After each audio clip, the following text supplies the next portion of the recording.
नमस्कार केमन आছেন सबाई चले एसेছে আপনাদের কাছে মিষ্টি মিশকার आज नतून একটা ভিডিও নিয়ে। সকাল এখন ৬টা বাজে প্রায়, কিন্তু রোদের কোনো পাত্তা নেই। আজ বাইরেটা পুরো কুয়াশায় ভরে আছে, সব কিছু ঝাপসা লাগছে। ওই পারটা হচ্ছে ব্যারাকপুর, আমাদের এই পাশ থেকে লঞ্চ ছাড়ে ব্যারাকপুরে যাওয়ার জন্য।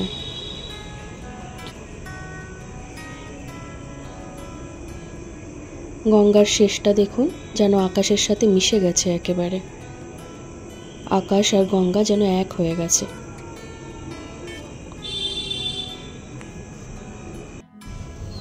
না, আজ আর সানরাইজ দেখার কোনো চান্স নেই। এই যে উঠে পড়েছে আমাদের মিশকা রানী, এখন দাঁড়িয়ে ব্রাশ করছে। এই বারান্দার দিকটা হলো উত্তর দিক, তাই উত্তরে হাওয়াটা শীতকালে বড্ড গায়ে লাগে। সেই জন্য ভালো করে গরম জামা পরিয়ে দেওয়া হয়েছে, যাতে ফট করে আবার ঠান্ডা না লেগে যায়।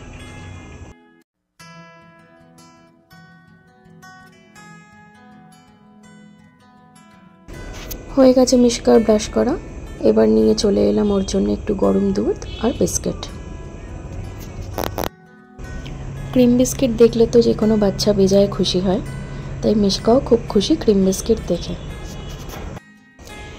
মিশকার এই বিস্কিট খাওয়া দেখে নিজেদের ছোটবেলাকার কথা মনে পড়ে যায়। একটা ক্রিম বিস্কিট হাতে পেলেই হলো, আগেই সেই বিস্কিটটাকে দুভাগ করে খুলে ফেলে মাঝখান থেকে ক্রিমটাকে চেটে খেয়ে নিতাম। তারপরে বিস্কিটটা খাবো কি খাবো না ভেবে দেখতাম। অনেক বাচ্চারাই হয়তো দুধ পছন্দ করে না খেতে, কিন্তু আমার মেয়ে দুধ খেতে খুব ভালোবাসে। দুধটা ওর খুব প্রিয় খাদ্য, তাই খুব খুশি দুধ দেখে।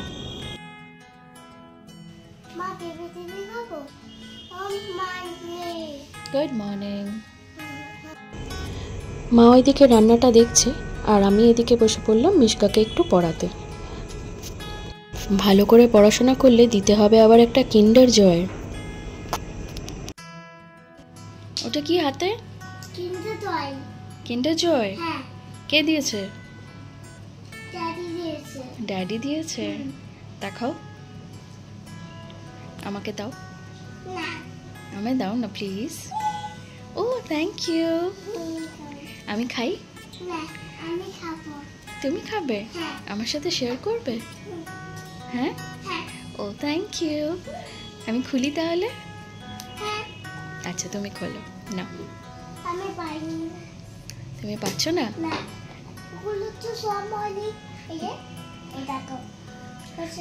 গুলো স্ট্রং হয়নি? আমি খুলে দেবো? আচ্ছা দাঁড়াও, দাও আমি খুলে দিচ্ছি, দাও।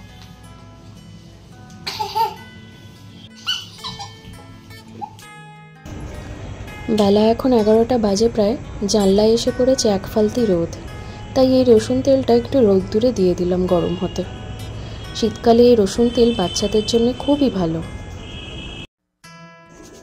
বাহ, দেখুন মা কি সুন্দর কষিয়ে মাংসটা রেঁধে ফেলেছে, আর মেয়ের জন্য দুটুকরো আগেই তুলে একটু নুন মরিচ দিয়ে ভালো করে স্যুপের মতো করে রেখেছে। কিন্তু রাখলে কি হবে, এই দেখুন একজনকে। মা আমাকে এক টুকরো বাটি করে তুলে দিয়ে বলল, দেখ তো কেমন হয়েছে টেস্টটা। সঙ্গে সঙ্গে দেখলাম আমার হাত থেকে মিশকা ছো মেরে নিয়ে চলে গেল। কি খাচ্ছ? ভালো? ঝাল লাগছে না? ভালো লাগছে? খাও।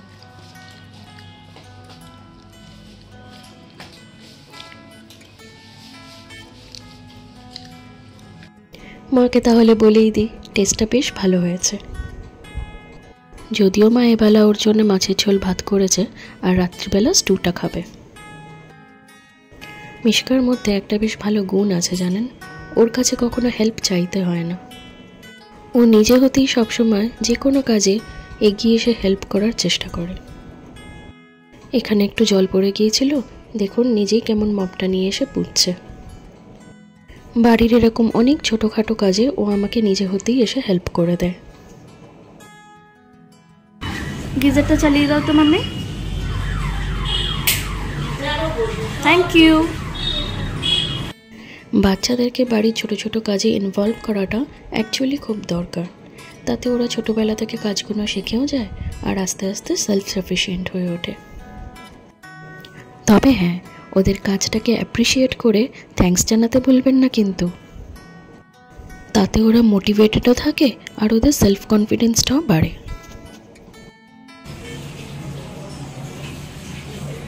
Thank you.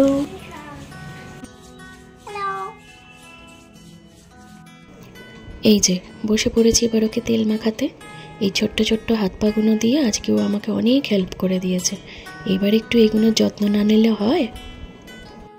মাখাচ্ছি সেই রসুন তেলটা। কড়াই একটু সর্ষের তেল দিয়ে তার মধ্যে একটু রসুন আর একটু কালো জিরে দিয়ে ভেজে নিতে হবে। তারপর সেটা ঠান্ডা হলে একটা শিশিতে করে স্টোর করে রেখে দিতে পারেন। যখন মাখাবেন তার আগে একটুখানি রোদে দিয়ে রাখবেন বা দু হাতের তালুতে তেলটাকে নিয়ে ভালো করে ঘষে হাতটা গরম করে নিয়ে বাচ্চার গায়ে লাগাবেন। সবসময় সারা গায়ে না পারলেও একটু হাতের তালুতে, নাকের ওপরটায়, বুকে, পিঠে আর পায়ের তলাটা যদি ভালো করে ঘষে ঘষে ম্যাসাজ করে দেন তাহলে দেখবেন ঠান্ডাটা একটু কম লাগবে, চট করে সর্দি জ্বর পড়বে না। রসুন তেলের গন্ধটা আমার নিজের পার্সোনালি খুব ভালো লাগে, তাই যখনই ওকে মাখাই নিজের হাত দুটোকে একটু ভালো করে শুঁকে নিই। এই ছোট্ট ছোট্ট হাতগুলো দিয়ে সারাদিন কত কিছুই না করে বেড়ায়। আসলে এরাই তো হলো আমাদের দেশের ভবিষ্যৎ, বলুন। হয়ে গেল স্নান, এবার বসে গেছে নিজের হানির কাছে লাঞ্চ করতে। হানি ও নিজের দিদিমাকে বলে আর দিদিমা ওকে ডিয়ার বলে ডাকে।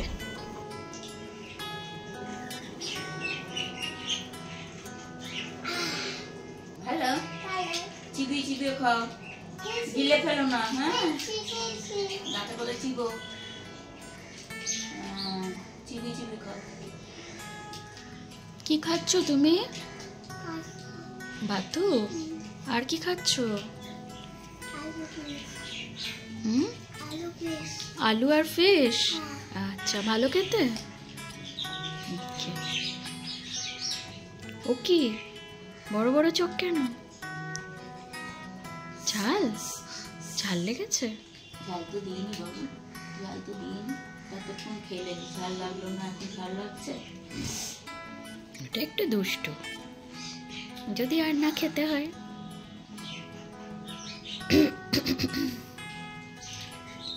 খেয়ে নাও, তাড়াতাড়ি খেয়ে নাও।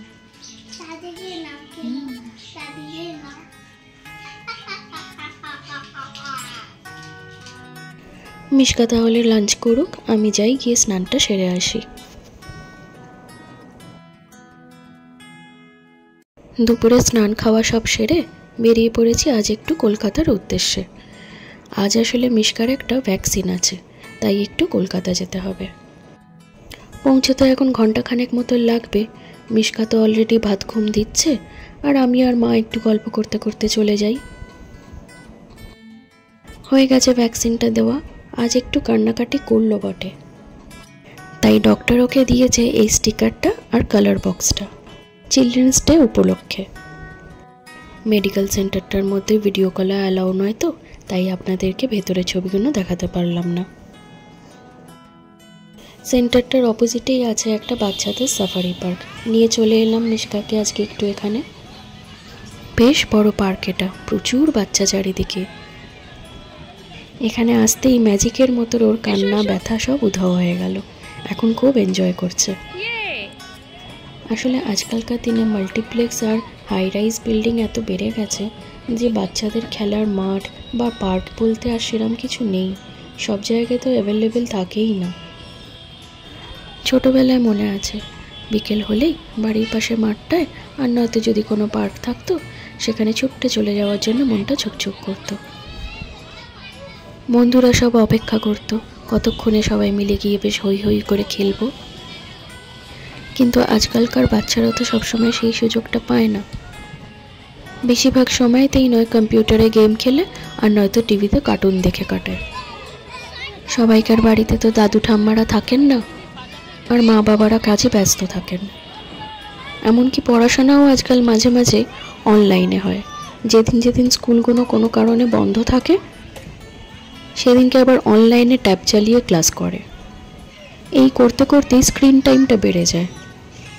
আর তারপরেই বাচ্চা যখন অ্যাডিক্টেড হয়ে যায় আমরা তখন বলি, দেখছো মোবাইল ছাড়া খাচ্ছেই না, বা রাতে অনেকক্ষণ জেগে জেগে কার্টুন দেখছে। কিন্তু ওদের কি দোষ বলুন? এটার জন্য তো আমরা বড়রাই দায়ী। বাচ্চাকে এনাফ সময় দিতে পারি না বলে ওদেরকে নয় আমরা কার্টুন চালিয়ে দিচ্ছি, নয় কম্পিউটারে গেম খেলতে বসিয়ে দিচ্ছি। তাই যেটা হাতে বেশি পাচ্ছে সেটার প্রতি অ্যাডিক্টেড হয়ে পড়ছে। আজকালকার এই যুগে টেক সেভি না হলে চলবে না ঠিকই, কিন্তু তার জন্য তো সারা জীবনটাই পড়ে আছে। ছোটবেলাটা ছোটবেলার মতোই কাটুক না। খোলা আকাশের নিচে আরও অনেক কচিকাচাদের সাথে হেসে খেলে দৌড়ে বেরিয়ে। জীবনের এই সময়টা তো আর কোনোদিন ফিরে পাবে না বলুন। সন্ধে হয়ে আসছে, আমরাও এবার বাড়ির দিকে রওনা দেব। ভিডিওটা তাহলে এখানেই শেষ করছি। আজকে ব্লগটি যদি আপনার ভালো লেগে থাকে তাহলে অবশ্যই কমেন্ট করে জানাবেন এবং লাইক আর শেয়ার করবেন। আমার এরকম আরও নতুন নতুন ভিডিও দেখার জন্য আমার চ্যানেলটিকে সাবস্ক্রাইব করে রাখবেন। সবাই ভালো থাকবেন আর দেখতে থাকুন মিষ্টি মিশকা।